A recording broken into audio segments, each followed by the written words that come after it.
नमस्कार, dB live Chhattisgarh में आपका स्वागत है। छत्तीसगढ़ की तमाम बड़ी खबरों के साथ मैं हूं सिमरन कौर। आइए देखते हैं आज की सुर्खियां। खैरागढ़ उपचुनाव में कांग्रेस ने झोंकी पूरी ताकत। आज से सीएम प्रचार के लिए 5 दिन में हर क्षेत्र में करेंगे जनसभा। सीएम भूपेश के सामने बोले राजा सुरेंद्र बहादुर, सख्ती से वही विधायक बनेगा जो आपका साथ देगा। टीएस सिंहदेव बोले कांग्रेस छोड़ नहीं सकता, भाजपा में जा नहीं सकता, कहा आम आदमी पार्टी ने किया था ऑफर। अब खबरें विस्तार से।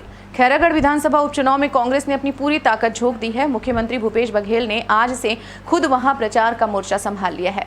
सीएम ने इसकी शुरुआत छुई खदान इलाके से की। यह भाजपा प्रत्याशी और पूर्व विधायक कोमल जंघेल का गृह क्षेत्र है। अगले 6 दिनों में विधानसभा क्षेत्र के हर हिस्से में मुख्यमंत्री भूपेश बघेल की जनसभा प्रस्तावित है। गौरतलब है कि 2018 के आम चुनाव के बाद सत्ता में आई कांग्रेस 3 उपचुनाव जीत चुकी है। ऐसे में खैरागढ़ विधानसभा का उपचुनाव साख का सवाल बना हुआ है। सीएम भूपेश बघेल के सख्ती दौरे में इलाके के राजा सुरेंद्र बहादुर सिंह का वीडियो सामने आया है। इस वीडियो में सुरेंद्र बहादुर सीएम भूपेश बघेल के सामने ये कहते हुए नजर आ रहे हैं कि चाहे कोई 1 वोट के लिए 1 करोड़ रुपए क्यों न दे, लेकिन सख्ती से वही विधायक बनेगा जो आपका साथ देगा। मैं ये वादा करता हूँ आपसे। सुरेंद्र बहादुर सिंह शक्ति रियासत के राजा हैं।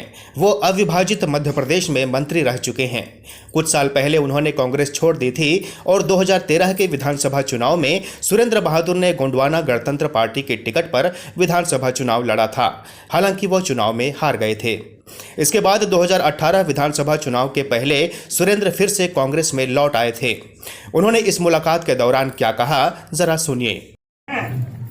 सीएम साहब के लिए एक वादा है अपना कि शक्ति जिला के अंदर से वही विधायक भी जीत जाएगा जो आपका साथ देगा। और मैं मर गया तब तक कोई बना ले, कोई आ जाए, अगर मैं जिंदा रहा तो आपका समर्थन ही इस तहसील से जिला से जीत के जाए। ये मैं आपको वादा करता हूँ इन सब के सामने। चाहे कोई कुछ लगा दे, जिसको आप बोलोगे वही जीतेगा, कोई दूसरा नहीं जीतेगा। चाहे वो 1 वोट के लिए 1 करोड़ तो भी नहीं जीतेगा। ये मैं आपको आश्वस्त करता हूँ। स्वास्थ्य मंत्री टीएस सिंहदेव रायपुर प्रेस क्लब द्वारा आयोजित प्रेस से मिलिए कार्यक्रम में शामिल हुए। इस मौके पर उन्होंने कहा कि वे भाजपा में शामिल होने की कभी सोच ही नहीं सकते। उन्होंने ये भी कहा कि आम आदमी पार्टी ने एक बार उन्हें अपनी पार्टी में शामिल होने का ऑफर दिया था। टीएस सिंहदेव ने एक सवाल के जवाब में कहा कि उनकी पीढ़ियां कांग्रेस पार्टी में रही हैं, वे कांग्रेस को छोड़ने की सोच ही नहीं सकते। सिंहदेव ने कहा कि भाजपा से उनके विचार कभी मेल नहीं खाते। देखिए, मैं पहले भी बोल चुका हूँ कि बीजेपी में मैं कभी नहीं जाऊंगा। छत्तीसगढ़ का मुख्यमंत्री नहीं बनने के सवाल पर टीएस सिंहदेव ने क्या जवाब दिया, जरा सुनिए। तो ये जो बात होती रही तो एक ये संभावना के तौर पे था कि क्या चेंज हो सकता है। ये बातें हाईकमांड के लेवल की रहती हैं। इस दरमियान हम लोग भी, मैं भी व्यक्तिगत, तो हम लोग भी व्यक्तिगत तौर पे मैं भी हाईकमांड के संपर्क में रहा और अंतिम हाँ या ना भी नहीं हुआ। तो एक बार ये हो जाए कि कोई चेंज नहीं होना है तो बात खत्म हो जाएगी। और उसमें ये होना है कि कुछ हो सकता है, ये वो 2.5 साल तो 2.5 साल पूरे हो गए। अब तो 3.5 की ओर हम लोग बढ़ रहे हैं। तो वो 2.5 साल वाली बात तो वो तो इतिहास के पन्नों में चली गई। अब परिवर्तन होगा नहीं होगा ये प्योर हाईकमांड का रहता है और वो जिस विचार को लेके अंतिम निर्णय लेंगे, फिर वो परिस्थिति सामने आई। इस मौके पर टीएस सिंहदेव ने अपने अनुभव सुनाए और बताया कि मुख्यमंत्री भूपेश बघेल ने उनकी पसंद का विभाग उन्हें दिया।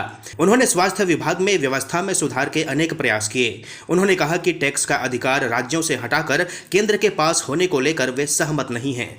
छत्तीसगढ़ राज्य बीज एवं कृषि विकास निगम में हुए त्रिमूर्ति बीज मामले की जांच अब शुरू होगी। विधानसभा ने इस गड़बड़ी की जांच के लिए 5 विधायकों की एक समिति बना दी है। इसमें कांग्रेस के 3 और भाजपा के 2 विधायकों को शामिल किया गया है। विधानसभा के बजट सत्र के दौरान नेता प्रतिपक्ष धर्मलाल कौशिक ने यह मामला उठाया था।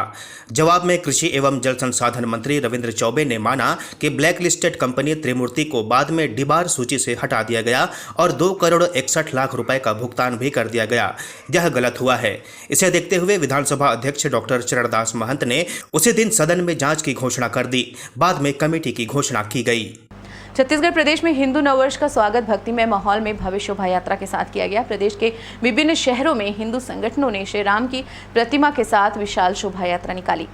जगदलपुर में यूथ हिंदू ग्रुप ने भगवान श्री राम की प्रतिमा के साथ भव्य शोभा यात्रा निकाली। शहर में जगह जगह शोभा यात्रा का स्वागत किया गया। सैकड़ों की संख्या में हिंदू संगठन और शहर के लोग आतिशबाजी व डीजे की धुन में थिरकते नजर आए। दंतेवाड़ा में भी हिंदू नववर्ष के पहले दिन विशाल शोभा यात्रा निकाली गई। इस मौके पर भारी संख्या में महिलाएं, पुरुष और बच्चे मौजूद थे।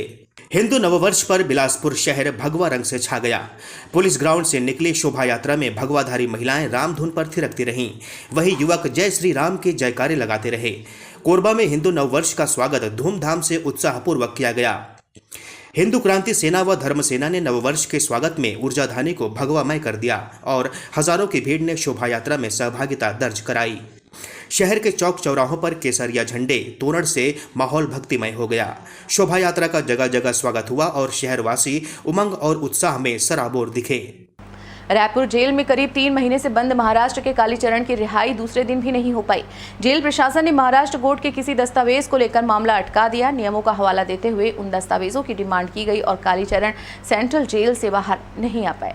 जेल परिसर के बाहर जमा हुए समर्थकों में शामिल भाजपा नेता और पेशे से वकील विश्वदिनी पांडे ने कहा कि ये हिंदू भावनाओं के अपमान की तरह है। जानबूझकर कालीचरण महाराज को छोड़ा नहीं जा रहा है। उन्होंने कहा कि जेल प्रशासन के पास मेल के जरिए कागज पहुंचा दिए गए हैं, मगर अब कुछ दस्तावेज स्पीड पोस्ट के जरिए महाराष्ट्र से मंगवाने की बात की जा रही है। छत्तीसगढ़ महापौर संघ के प्रतिनिधि मंडल ने सीएम हाउस में मुख्यमंत्री भूपेश बघेल से मुलाकात की।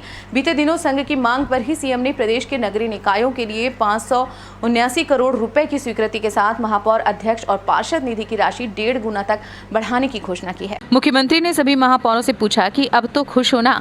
इस पर सभी ने घोषणाओं के लिए मुख्यमंत्री का आभार माना। सीएम से मिलने वालों में रायपुर के महापौर एजाज ढेबर, सभापति प्रमोद दुबे, महापौर हेमा देशमुख, धीरज बाकलीवाल, कंचन जायसवाल, सफीरा साहू, जानकी काटजू, राजकिशोर प्रसाद सहित कई अन्य महापौर शामिल थे। देश में बढ़ती महंगाई और पेट्रोल डीजल से लेकर गैस सिलेंडर व खाद्य सामग्रियों के दाम बढ़ने पर केंद्र सरकार के खिलाफ कोरबा जिला एनएसयूआई द्वारा निहारिका सुभाष चौक में जिला अध्यक्ष दीपक कुमार वर्मा के नेतृत्व में प्रदर्शन किया गया। प्रदर्शन में एनएसयूआई के प्रदेश अध्यक्ष नीरज पांडे ने मोदी की सरकार को जमकर कोसा। उन्होंने कहा कि देश की सरकार बेरोजगारी व महंगाई पर संवेदनशील नहीं है। उनकी योजना पूरी तरह से असफल दिखाई दे रही है। कोरबा लोकसभा युवा कांग्रेस के पूर्व अध्यक्ष श्याम नारायण सोनी ने नरेंद्र मोदी सरकार को जुमले वाली सरकार कहा। इस दौरान एनएसयूआई प्रदेश सचिव विशाल सिंह राजपूत, युवा कांग्रेस जिलाध्यक्ष नितिन चौरसिया सहित अन्य कार्यकर्ता उपस्थित थे। इस बुलेटिन में फिलहाल इतना ही। बने रहिए डीवी लाइव छत्तीसगढ़ के साथ। नमस्कार।